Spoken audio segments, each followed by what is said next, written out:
I have the joy of introducing our speaker this morning.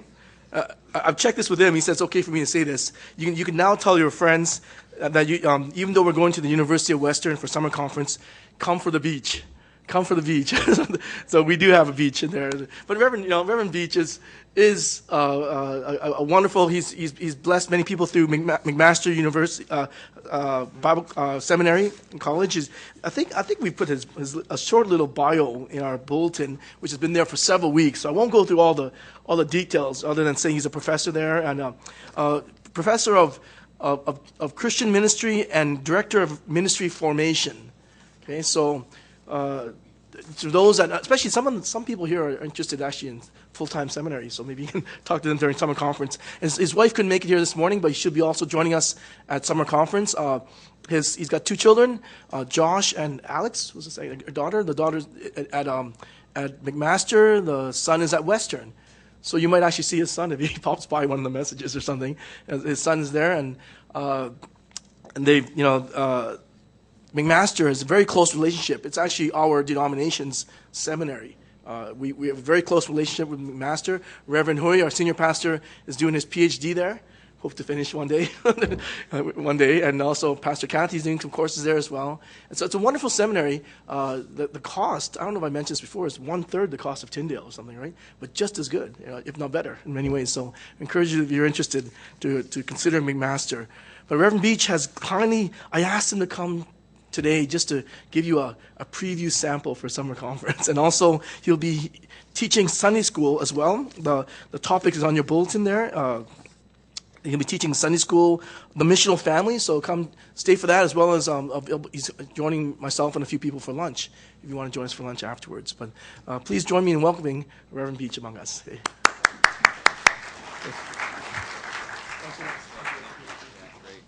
Thank you very much. Great to be here with you today, and looking forward to being able to spend the weekend with you in July at the conference, and thinking about the idea of family and equipping the family. And as Ted mentioned, I've been married my wife and I just this week had our 24th anniversary, and I have a couple kids. My son's 21 and my daughter's 19. And I don't know, really, sometimes when I think about talking about family and I think about my own kids and stuff like that, who are both good kids and turned out all right, I really kind of think it was just a fluke, really. I don't know how much I had to do with that. But this is such an important topic in our lives and in our culture. And so we're going to think about sort of this idea. And, of course, today is a special day. I want to wish Happy Mother's Day to all the moms here. And it's a day that to honor you. And it's an important thing to do because you're so vital in the life of our families and our children. So I think about today, I'm thinking about a couple places that I used to go when I was growing up myself. I grew up in Edmonton, Alberta, in Western Canada. That's where I was born. That's where I was raised. I lived there till I was in my early 20s. And in Edmonton, there's a couple places I used to go in my own growing up years. One of the places was this place in the city of Edmonton called the Metart Conservatory. Now, I don't know if any of you have ever been to Edmonton or not. Edmonton's a great city, but you get about like 1 good month a year of weather, and 11 months of winter, and 1 good month. And maybe that's a slight exaggeration, but only slight, because it's a very cold kind of place. Long winters. But in the middle of Edmonton, just off the downtown, in the River Valley, is this place called the Metart Conservatory. If you can picture this, it's 4 glass pyramids. And so in this valley, you see these 4 pyramids, large structures, and they're all made of glass. And inside those pyramids is essentially, they're 4 greenhouses. And so inside these pyramids are all kinds of plants from all around the world. And so you can go into the conservatory and you can walk around, and it's a beautiful place. If you can picture that, it's lush and flourishing and green and beautiful with colors of all sorts. different kinds of flowers, different kinds of plants all growing, and there's a man-made sort of river that flows through it, and it smells beautiful, and it looks beautiful, and it's kind of unique because you can be in this glass pyramid in the middle of January, in the middle of Edmonton, where you look out and it's like just desolate snow, it's like the barren tundra of northern Alberta. But you're in this beautiful, almost tropical kind of place where all of these plants and trees are flourishing and beautiful and green. It was a place we'd go. Sometimes we'd go on school trips. Sometimes my family and I would just go there to visit. It's a unique place. It's a great place. It's a place I remember going to as a kid on a number of occasions. Another place that I used to go when I was a kid was my friend Bruce's cottage. His family owned a cottage.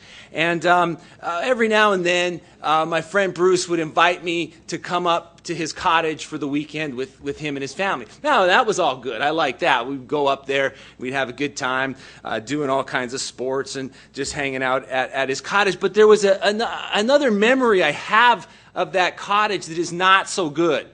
The cottage itself was fine, and the lake and all the stuff around it was great, but the cottage lacked one thing. It lacked indoor plumbing. And so, the weekend was long, so eventually nature would call, and you would have to then go to the outhouse that was part of the cottage. Now, that wasn't as pleasant a memory from my childhood as the Muttart Conservatory was. That was a place of beauty, of great smells and felt good. But my friend's cottage, when you had to go to the washroom in the cottage, the outhouse, it wasn't a place where you wanted to linger. It wasn't a place where you wanted to stay for a long time. You went, you did what you had to do, and you got out as quickly as you could. And I think about those two places in my childhood. I think about the Muttart Conservatory. I think about my friend's cottage and the bathroom at his cottage. And I think in certain ways, they kind of make me think about our own homes, our own families. Some homes can be like a greenhouse, a place where people and things just flourish. It's a place where you want to be. It's an inviting place, a place where when you're there, you're glad to be there. It's a place that invites you in. It's a place that when you're there, you flourish. You grow as a result. Sometimes our homes, though, can be more like the outhouse at my friend's cottage. It's a place where we go because we have to be there. Sometimes we just have to go there and show up. But we don't really want to stay there any longer than we really have to. As soon as we can, we want to get out. And sometimes our homes are like that. Our homes can be a place of flourishing or a place where we just have to be when we have to be there. Now, mothers, play a big role in that. Today we celebrate mothers and the role that they play in helping make our homes more like a greenhouse. But we all play a role in family life. We all play a role in cultivating our homes, making our houses, our homes, into greenhouses. Whether you're a mother or a father, whether you're a husband or a wife, whether you're a son or a daughter, in our homes, we all have a role to play in helping our house become a greenhouse, a place where people can flourish. Now, there's lots of things that are a part of that, and I want to just think about 3 this morning that I think are fundamental and crucial to cultivating our houses, making our homes into greenhouses, places where people flourish. A first thing that I want us to think about is the idea that greenhouses come about when we learn how to submit to one another. Now, in Ephesians chapter 5, in a passage similar to the one we read this morning in Colossians, the Apostle Paul writes this in writing to households, in writing to families, in writing to the church in Ephesus about how they can make their homes flourish, how they can make their homes into greenhouses, if you will. He doesn't say that, that's me, but you know, it's just that same idea. He writes this little idea at the beginning of all of the instruction that he wants to give about how to help homes flourish. Paul writes this in verse 21 of Ephesians chapter 5. He says, "Submit to one another out of reverence for Christ." Sort of at the foundation of Paul's wisdom, of the biblical wisdom for family life, at the very foundation, the first thing that Paul says to his audience is, if your house is going to work, if your family is going to really function the way God intends for it to be, you're going to need to submit yourselves to one another. This idea of mutual submission is at the core of family life. Now, you know, these things all have their own cultural nuances, and I understand we have various cultures. Different cultures have to understand how we apply that. But at its core, the purpose or the idea of mutual submission has this idea of ceasing to resist or opposing one another. That's sort of the definition of submission. Submission means that we cease to resist or oppose one another. All right, and that makes sense. If we're opposing, or if we're resisting one another, that's not the idea of submission. Submission is this idea that we stop resisting, we stop opposing. Put another way, in essence, it means to work with one another. Now, I've come to understand this after being a pastor for around 20 years and working with people and working with all kinds of different people, seeing all kinds of different families and helping people with issues of all sorts. I've come to a conclusion, and I think this is maybe general, but I think it's a fair generalization. Every family has about roughly a similar amount of conflict. Good families and bad families all have conflict. And I think good families and bad families all actually potentially have a lot of conflict. The difference between families that flourish and families that don't flourish isn't the amount of conflict, it's how that conflict is processed. What the attitude towards conflict is within the life of that home.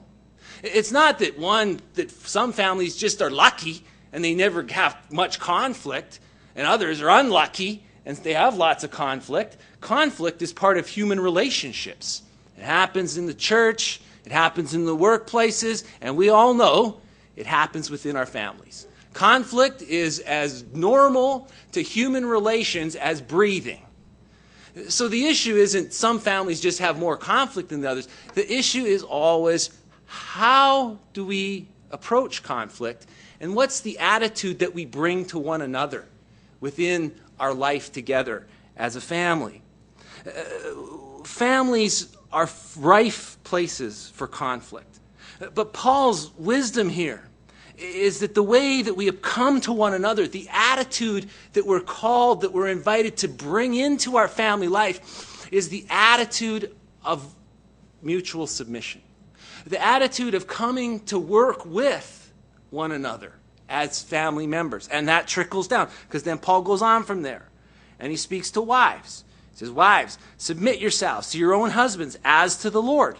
He in essence says to them, just like you want to work with Jesus, work with your husband. Just like you want to be open and pliable and malleable to the Lord, in the same way, bring that attitude of submission to your husband. He says later, verse 25, husbands, love your wives, just as Christ loved the church and gave himself up for her. He says, husbands, just as Jesus submitted himself to the church for the sake of their salvation, for the sake of its salvation, just as Jesus gave himself fully to the church, same way, give yourself fully to your wife. Work with her. Stop resisting. Stop opposing. Submit yourself wholly to the needs and good of your wife. Later he says, children, obey your parents in the Lord. This is right. I made my kids memorize that verse when they were 2 years old. Didn't always work, though. But children, obey. Same thing. Work with. Don't oppose. Submit yourself. Later he goes, and this is actually in the first century very radical advice. It says, fathers or parents, don't exasperate your children. In the first century, just a brief aside here, but this is a radical. All of this is quite radical cultural teaching in the first century. We sometimes take it as maybe a little bit as a matter of course, but in the first century, this is quite countercultural in many ways. Especially this, because in the first century, children were of very little value within the culture. Not that they were disliked or the parents didn't love their children. No. But in terms of sort of having a standing in the culture, children were not thought that way. I mean, we think now children are important, and rightly so. Our children are our future, and we, come up and we dedicate them, we do all that, and that's really good, and we should do all that. In the first century, they weren't nearly as child-centered in their culture as we are in ours. And so, but Paul says, this is how serious he takes this idea of mutual submission. He says to fathers, to parents, he says, don't exasperate your children. In other words, you don't have a right to just run roughshod over your children. You don't do things that don't nurture or help your children to grow. Don't do that. You work with them. You move with them. You nurture them, which is a radical first century idea, but it speaks to us about how important this idea is to the building of family, to making our houses into greenhouses, places where people flourish. It happens as we learn the art and move in the direction of mutual submission. And so we have to ask ourselves, are we doing that within our own homes? Are we working with one another? Fathers to their children, mothers to their children, husbands to their wives, wives to their husbands, children to their parents. Are we resisting or opposing one another? Or are we working with, submitting to one another? It's a vital principle to making our homes into flourishing places, greenhouses, is this idea of mutual submission. Sometimes in another way, often when I do weddings or do premarital counseling and stuff, one of the things I talk to couples about is I say, and I remember it was a piece of advice that was given to me one time. I said, someone told me once that a great marriage is not about finding the right person, it's about being the right person.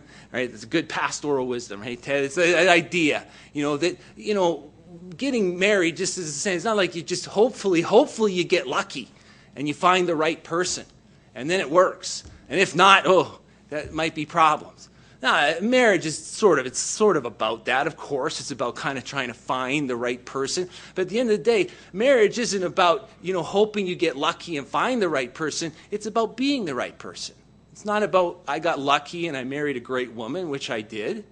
But it's also about me just trying to be the right husband for Joanne and her trying to be the right wife for me. And marriage is about that. But you see, family life is the same thing too. Healthy families are not just about being in the right family. Healthy families are about being right in the family, about submitting to one another, being the right son, the right daughter, the right husband, the right wife, the right mother, the right father, working at fulfilling our role as those who are in submission to one another. As we seek to do that, our homes can flourish as greenhouses. So, moving along, a second thing for us to think about. Part of the way that we continue to cultivate that in our life and in our home is through the work and gift of affirmation. This is a powerful idea of family life because we see it embedded in the life of the divine family. In the Gospel of Mark, we see this how this functions. We're given sort of an insight, not just in Mark's gospel. We see it in the other gospels too. But in Mark's gospel, we get a moment where sort of like the curtain, if you will, the curtain of heaven is pulled back, and we get a little bit of insight into what the divine relationship looks like, the father-son relationship looks like. And so in Mark chapter 1, verse 11, this is Jesus' baptism. Jesus is being baptized, and it tells us that as John the Baptist baptizes Jesus, and it says that as he's being baptized, a voice, in verse 11 of chapter 1, a voice came from heaven, and God the Father speaks to his Son, and what do we see? We see the work of affirmation. The Father says to the Son, "You are my Son, whom I love. With you I am well pleased." Now, this isn't the only time we see this in the Gospel of Mark. In Mark chapter 9, verse 7, in another event, we see a similar thing. We see this interplay between Father and Son, the divine family. And we're seeing how does the divine family interact with each other. It says in verse 7 of Mark 9, "Then a cloud appeared and covered them, and a voice came from the cloud, 'This is my Son, whom I love. Listen to him.'" Now, maybe it would be good for us to take note of how the divine family functions in order for our own families to learn a thing or two. So this brief insight we get in Scripture about the interplay between Father and Son offers to us this idea that at the core, at the root of this interplay is the Father's affirmation of his Son. An affirmation of his love, an affirmation of his calling, an affirmation of father to son. Now, here, you know what I'm good at? You don't know me, so I'll tell you. Not much, but I'm good at some things. One of the things I'm good at, especially when they were young, now I'm not so much, but when they were, it's not as necessary. But when they were young, I was good at catching my kids doing something wrong. You know? Like I was great at that. When I saw my son and he was doing something wrong, "Hey, come over here." And I could tell. I would point it out to him. If my daughter was doing up to no good, I could, "Hey, come over here." And I could tell her, "That's no good. You can't do that." I was good at that. I was really good at being able to catch them doing something wrong. You know what I wasn't so good at? Was catching them doing something right. It's good. You got to catch, parenting, life. It's not bad to catch people doing something wrong. Sometimes when you're parenting, you got to sometimes tell your kids, "Hey, that's not right. We can't do that. Don't do that. There'll be consequences if you do it again." That's good parenting. But you also got to be good at catching your kids doing something right. Being able to tell them, "Hey, you're great at that. You did well at that." And it's the same with kids to parents too. Kids, when I was a kid, I was good at catching my parents doing things wrong too. I could point out to them all the stuff that they screwed up, But I wasn't so good at being able to catch my parents doing something right. And if I did, I just kept it to myself because I didn't want them to think, they were doing too well or anything like that. The divine family offers us a model, a different model. It offers us this idea that flowing between the Father and Son, flowing within the life of the divine family, is much affirmation. The speaking of love, the affirmation of calling, of gifts, of personhood. These are the things that we see happening between the Father and the Son.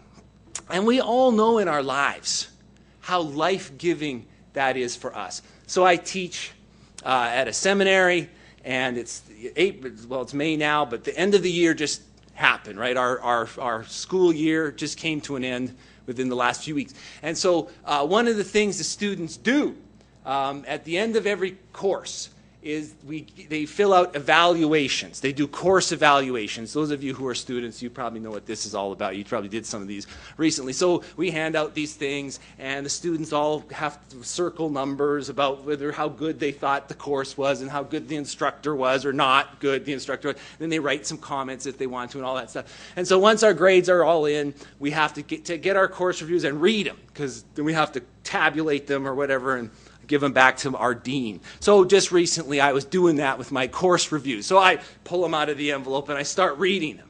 And the first one, oh, great course, brilliant professor. Well, I love that. That's so absolutely. There's a student who knows what he's talking about. Second one, very good, great. Third one, not so good. Course was weak in some areas. The instructor didn't control discussion well enough and didn't seem to know his subject matter. Well, I'm like, oh, what's this one? This one isn't so great. Now, put that one aside here. Let's go back to the fourth. Oh, very good, very good, very good, very good. Fourth, mediocre. At the end of it, after I read 30 course evaluations, just say 28 of them are very positive. One's mediocre and one's not so good. Which one do you think sticks with me? The one, right? It's like, what did I do wrong? What did I do to tick that student off? They don't know. That's the one that's life, isn't it? We can have 10 people tell us, you're great. We have one person tell us, you're not. That's what sticks with us, right? We're prone to that. But what we know is we need those life-giving affirmations, because we're prone to let the negative stick with us. And it feels to me like, it's not that I'm saying that in the home we shouldn't have correction, that there doesn't need to be sometimes words of rebuke or correction. Of course, sometimes that's crucial. But most of us get enough of that in the world. We get that at school or at work or wherever. If a home is going to be a greenhouse, a place where people flourish, it needs to be a place where affirmation flows freely, where we get those 10 good comments that offset the tough stuff that we face in other areas of our life. I think about that in my own life. When I was a kid, when I was young, and even still this is true, even as a middle-aged man, this is still true.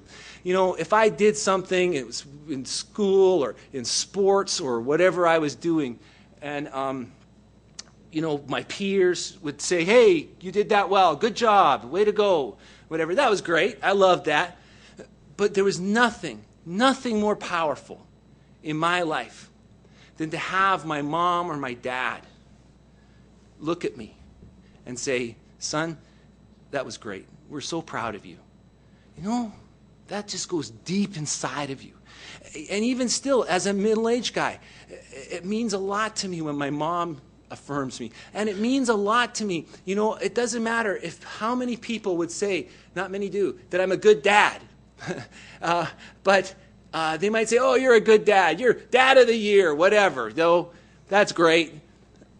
But nothing goes as deep as if my kid says, Dad, I love you. Thanks. You're a good dad. You can all come up to me and say, you're a great dad. I'll receive that. Thank you. But that won't matter as much as if my daughter or my son say it to me, or my wife says it to me. That goes deep. Affirmation is part of how we cultivate our house, make it into a greenhouse. We start catching each other, doing something right. And as we do that more and more, our houses become places where people flourish. Finally and thirdly, and this is crucial, and this goes back to the text that we read together this morning in Colossians chapter 3. The third key little thing that I want to talk about today in terms of greenhouses, making our houses into greenhouses, is the discipline of forgiveness. So Paul writes, as we read this morning already in Colossians 3, verse 12, just before he begins to instruct about families, he says, therefore, as God's chosen people, holy and dearly loved, clothe yourselves with compassion, kindness, humility, gentleness, and patience. Very good things. Bear with each other and forgive one another. If any of you has a grievance against someone, forgive as the Lord forgave you. So why does Paul bring up forgiveness? And then he goes on and he talks about peace within the body, and then he goes on to talk about family life. Why does he bring up forgiveness? Why does he lead with forgiveness before he launches into these other things? Well, we all know that the reason why, don't we? Because forgiveness is absolutely necessary for a community to flourish in, because we're all going to mess up at some point or another. We're all going to fall short. We're all going to do the wrong thing at some point. Is it possible to do right all the time? Of course not. We all know it. Paul knows it. The wisdom of Scripture leads with this idea of forgiveness as foundational to the flourishing of a community, whether it be a church community or a family community. So as Paul moves into this instruction about the flourishing of community, part of his key teaching is this need to bear with one another and to learn how to be forgiving people. Parents, learning how to forgive your kids. Kids, learning how to forgive your parents. Husbands, learning how to forgive your wives. And wives, learning how to forgive your husbands. Mistakes, sins, indiscretions, they're all going to happen in family life quite regularly if your family's anything like mine. And so forgiveness is a crucial element of family life that leads families to flourish, that makes your house into a place where people want to be, a greenhouse. Several years ago, again, when my kids were younger, they had a paper route, and so they would deliver the paper every day. And when your kids have a paper route, you have a paper route too, because sometimes they need help with it or they don't get to it or whatever. Anyway, this one day in particular, I had to race home from my office. My wife was away, pick my kids up at school so that they could my wife was away, so I had to go home and pick them up from school, and then we were going to do their paper.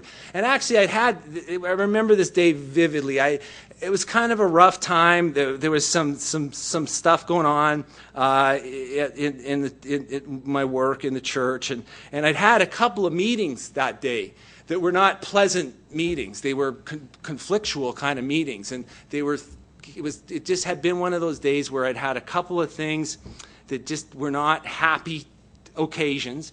And now I was in my office and I was running a bit late, and so I jumped in my car and I raced to the school to meet my kids on time, and I was racing to get there so that they weren't standing out front waiting for me. And on the way there I was thinking about these things, and I was having the conversations I'd had earlier in the day. I was having them again in my head now, and so my blood pressure was but I had a moment. I had a moment where it might have been God who said to me, the thought came to me, look, you need to put that aside for a minute. You're going to go pick up your kids. Your kids don't need to have you, with all this stuff.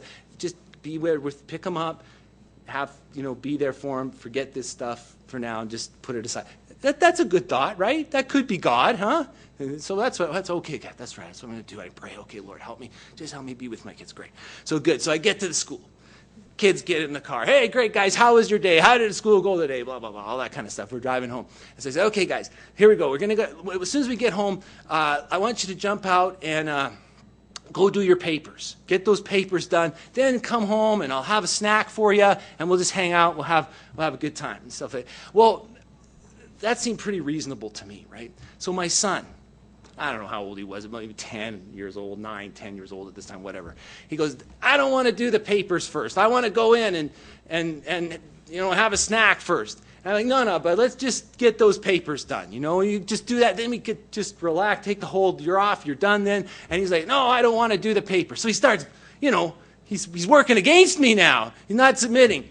So he says, I want to. I said, no, you're going to do the papers. So now I start getting a little bit, no, you're going to do the papers. I don't know why I got, but is he going to do the papers? No, I don't want to do the papers. So we pull up into the driveway. And now it's turned into this battle of the wills, right? And I'm like, you're doing the papers. And he's, I don't want to do the papers. I said, you're going to go do those papers, and then you can come in, and you can have a snack. I don't want. And so then he starts to cry. And now he's crying, I don't want to do the papers. I'm not doing the papers. You're doing the papers. And he said, I'm not doing it. And so part of it was all the stuff that happened in my day. It's come, and I just blew up. I said, get out of this car and go do those papers. And I was pounding the bucket, the seat beside me. You're going to go do those papers right now. Now get out of this car and go do those papers. And they did. When I started pounding, they were both like, whoa, and they went, and the papers were getting done. They did what I wanted them to. I just sat there in my driveway. They went and gathered, and they were out doing and I just sat there, and I went, wow, that was way over the top. That was way, way further than that should have gone. And so then I had a choice to make. What am I going to do? Just go in the house and go, well, they deserved it, and he deserved it. He's always fighting against me. He deserved it. He needed to be told. Or do I go and track him down and say, guys, I'm so sorry. I blew it. And apologize. Well, I just went in the house and forgot all about it, and it was... No. All right. I backed the car out of the driveway. I went and found them on the paper route, and I called them over. And I told them, guys, I'm so sorry. That was wrong, the way I behaved. That was absolutely wrong. Will you forgive me for that? And my kids are gracious, and they did, and now it's just a story that we tell because they forgave me, and I apologized. And I don't tell that story to say that I didn't have, not every day was I as maybe attuned as I needed to be to those things. But that's how houses, our families, become greenhouses, places where people flourish. As apologies are offered and forgiveness is extended, it just tells us all, it reminds us that this is a place where you can mess up. This is a place where you can blow it. But we're still going to love you, we're going to forgive you, and we're going to move on. If that isn't present in your home, it's really hard for it to be a place for people to flourish. And that's the same whether it's kids, parents, husbands, wives. Learning how to forgive one another, learning how to apologize to one another, helps make our house a place where people flourish.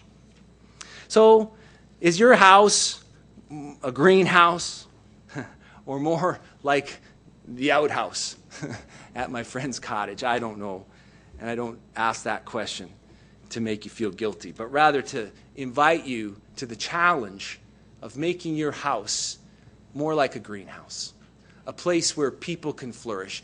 Kids, that's your responsibility as much as it's your parents' responsibility. Parents, it's your responsibility to help make your house into a greenhouse. Husbands and wives, mothers and fathers, it's ours to make our families healthy, to make our homes like greenhouses. Healthy families don't just happen.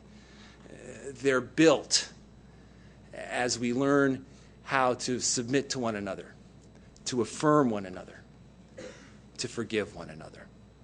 May God help us with that. Let's ask him to do that as we pray together this morning.